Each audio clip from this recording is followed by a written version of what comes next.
Assalamualaikum warahmatullahi wabarakatuh. Saya Silvi Dina Cahyani dari Prodi Kesehatan Masyarakat, Peminatan, Kesehatan dan Keselamatan Kerja, ingin menyampaikan sebuah materi yang berkaitan dengan studi kasus pengolahan limbah bahan berbahaya dan beracun di PT Toyota Motor Manufacturing Indonesia. Dan untuk mempersingkat waktunya, saya akan membacakan materinya.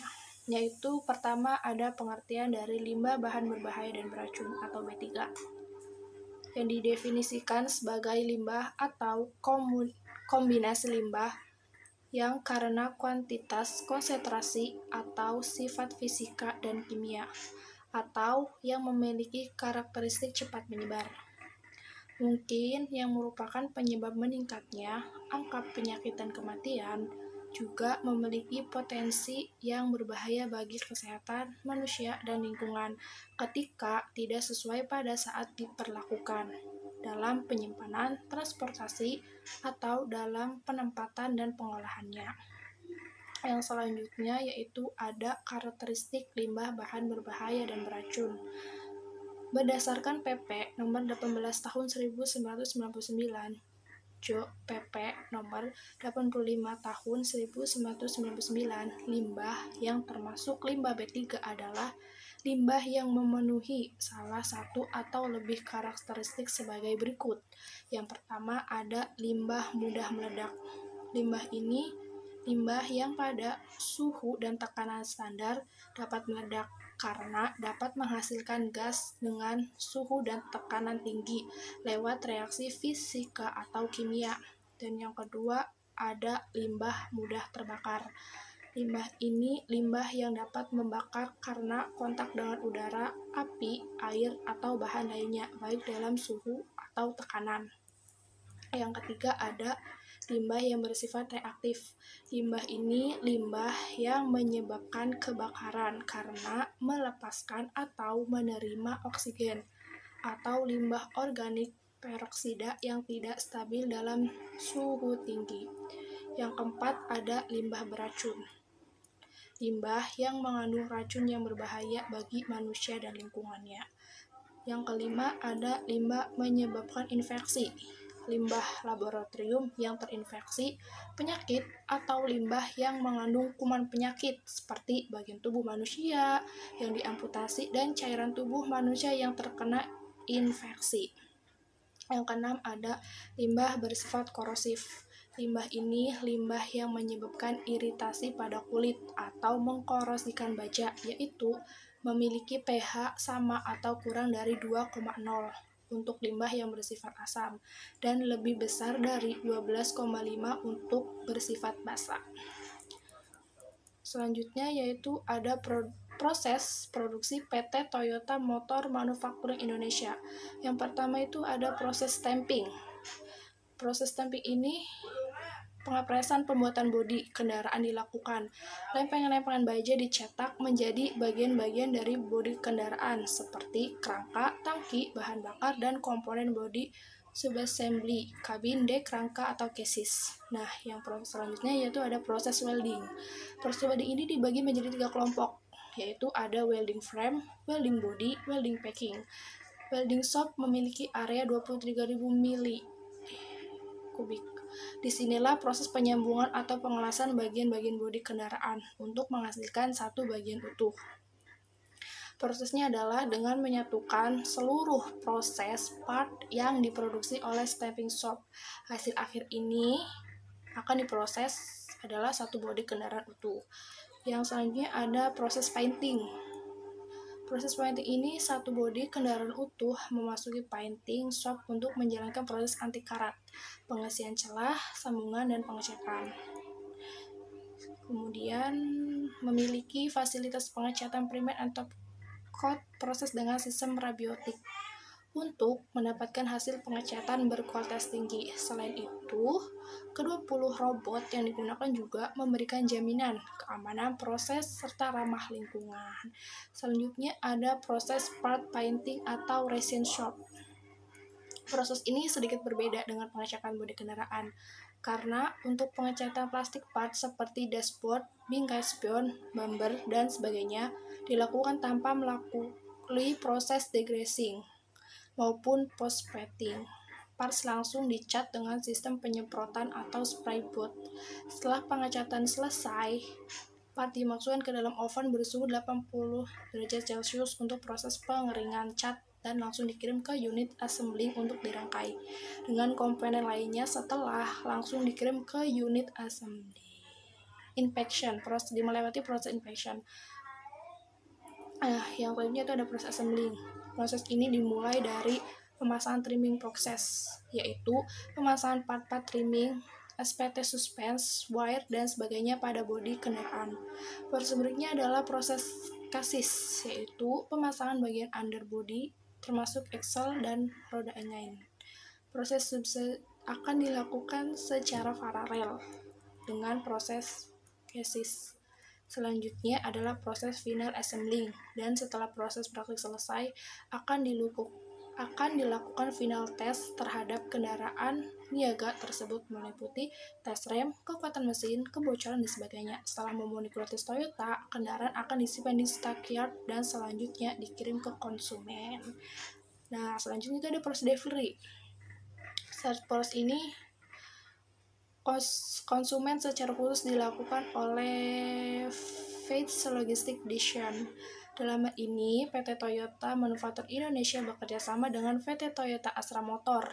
Mobil yang akan dikirim ke dealer terlebih dahulu akan dicuci dengan air tanpa deterjen untuk membersihkan debu akibat penyimpanan di area terbuka stockyard. Setelah dicuci, mobil dikeringkan menggunakan air kompresor maupun secara manual dengan lap. Produk kemudian diproduksi dengan seksama, dan apabila terdapat cacat atau kerusakan, maka mobil tersebut akan diperbaiki terlebih dahulu sebelum akan diberikan ke konsumen untuk dijual. Yang selanjutnya itu ada pengelolaan limbah bahan beracun dan berbahaya. Di sini tuh ada reduksi yaitu sebagai langkah untuk meminimalisasi kuantitas limbah B3. Kuantitas lebih B3 tersebut selain untuk melakukan usaha pengolahan lingkungan, juga diharapkan dapat memberikan keuntungan finansial kepada PT Toyota Motor Manufacturing Indonesia melalui keuntungan finansial melalui pengurangan pengurangan limbah B3. Reduksi limbah B3 yang dilakukan PT Toyota Motor Manufacturing Indonesia yaitu dengan memperbaiki tempat penyimpanan bahan B3 agar dapat 100% memenuhi standar yang ditetapkan oleh PT Toyota, yaitu tidak ada kebocoran dan tidak ada kontaminasi. Selanjutnya ada mengurangi VOC sebesar 120 liter per hari atau kurang dari 55 gram cm3 dengan cara mengoptimalkan dan mengendalikan penggunaan liner. Selanjutnya itu memasang 500 stiker B3 untuk memperbarui sistem pengumpulan limbah. Selanjutnya ada mengurangi pemakaian fine cleaner pada proses pre-degradation. Dengan upaya ini diharapkan polutan pada air limbah menjadi berkurang, sehingga mengurangi biaya proses pengolahan air limbah dan mengurangi biaya pengadaan bahan penolong fine cleaner. Proses produksi yang keduanya itu ada in-plant treatment. Pengolahan yang dilakukan PT Manufaktur Indonesia adalah dengan menggunakan incinerator. Pengolahan limbah pada P3 adalah memenuhi regulasi, yaitu CAP 3 Bapedal 09/1999.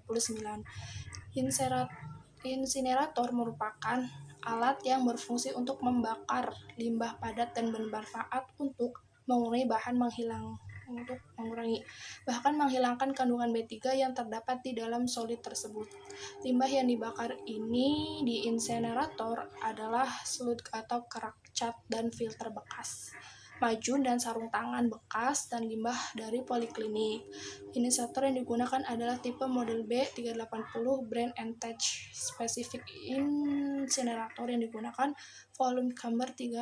Spesifikasi insinerator yang digunakan yaitu volume camber 3, kecepatan pembakarannya ada 120 km per jam, tekanan udaranya ada 100,25 kilopascal, temperatur reaction pembakaran 850 sampai 900 derajat Celcius.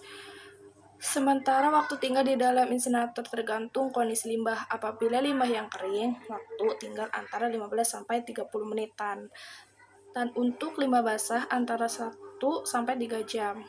Yang digunakan dalam bahan bakarnya yaitu solar. Pewadahan pengumpulannya ini yang dihasilkan oleh Toyota Manufacturing ini mulai dilakukan oleh masing-masing unit penghasil limbah. Pewadahan ini bersifat intern. Pungut limbahnya di lokasi untuk penghasilan limbah menjadi tanggung jawab untuk penghasilan limbah sebelum diserahkan ke bagian SHE, yaitu penyimpanan sementara. Itu pengemasan limbah B3 telah sesuai regulasi, tetapi ada temuan yang menyatakan bahwa drum data yang karat dan ada yang belum diberikan simbol. Penyimpanan kemasan terdapat ketidaksesuaian dengan regulasi, yaitu penyimpanan telah diisolasi dengan palet.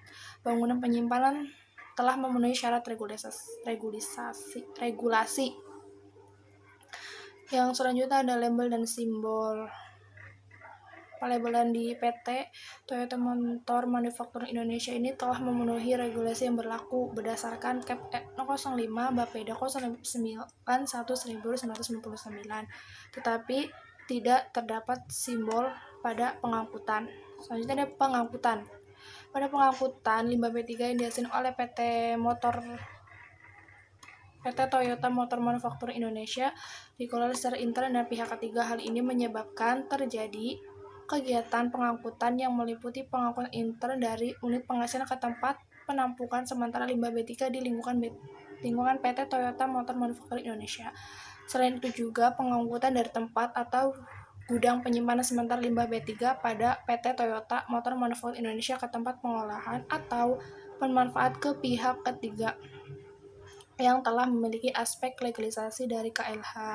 Selanjutnya ada outplant treatment, yaitu terdapat satu konsep yang diadopsi dari RCRA USA, yaitu konsep cradle to grave yang berisi identifikasi limbah B3.